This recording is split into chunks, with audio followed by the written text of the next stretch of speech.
আসসালামু আলাইকুম। আশা করি আপনারা সবাই বেশ ভালো আছেন, সুস্থ আছেন এবং মোস্ট ইম্পর্টেন্টলি হাসি খুশি আছেন। আজ বেশ অনেক দিন পর বলা যায় মোটামুটি লম্বা চওড়া একটা ভ্লগই দিব। আসলে ভ্লগ করাটা তেমন একটা হয়ে ওঠে না আমার দ্বারা। আর ভয়েস ওভার সেটা তো আমার জন্য আরও কষ্টসাধ্য কাজ। আজ বেশ সকাল সকাল ঘুম থেকে উঠেই পড়াশোনা করতে বসে গেলাম, একদম পেডিয়াট্রিক্স পড়তে বসে গেলাম।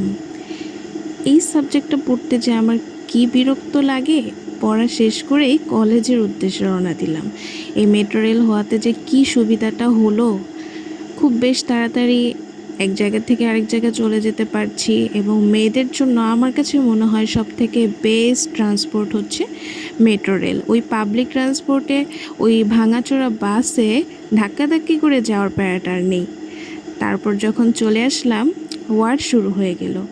ওয়ার্ডে আজ একটা বেড ফাঁকা পেয়ে খুব লেখাপড়া করছি এবং খুব সম্ভবত একটি হিস্ট্রিও লিখছিলাম, একটি পেশেন্টের একটি হিস্ট্রি লিখছিলাম। একটা বেড ফাঁকা ছিল, সেখানে আরাম করে বসে একটি হিস্ট্রি লিখছিলাম।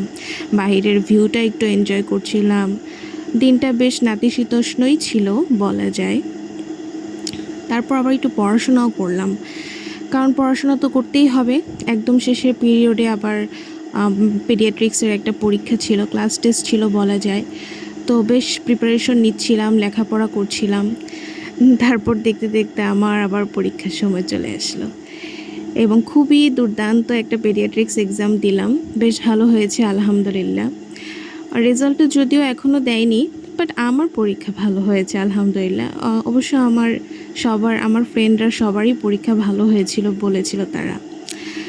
তারপর আর কি, খাওয়া দাওয়া তো করতেই হবে, বেঁচে থাকতে হলে খাওয়ার কোনো বিকল্প নেই, তাই না? তো সেদিন হোস্টেলে থেকে যাওয়াতে বেশ রান্নাবান্না করে খাচ্ছিলাম। আর সন্ধ্যার আগে তো একটু চা নাস্তা করতেই হয়, কিন্তু একটা ডিসক্লেইমার আমি দিয়ে দিতে চাচ্ছি, অবশ্যই বাহিরের খাবার খাওয়া যাবে না। সেদিন আমি বেশ একটু তাড়াহুড়ার মধ্যে ছিলাম দেখে বাহির থেকে নাস্তা আনিয়ে খাচ্ছিলাম, কিন্তু ইউজুয়ালি আমার হাতে সময় থাকলে আমি খুব আরাম করে একটা আদা দিয়ে মশলা দিয়ে রং চা করে খাই। ওসব বাহিরের সিঙ্গারা টিঙ্গারা কিন্তু একদমই খাই না আমি। যত যাই হোক, চিকিৎসক মানুষ, একটু তো হেলথ কনসিয়াস হতে হবে, তাই না? আর এই মেয়োনেজটা বা এই সসটা কার কার প্রিয় বলুন তো?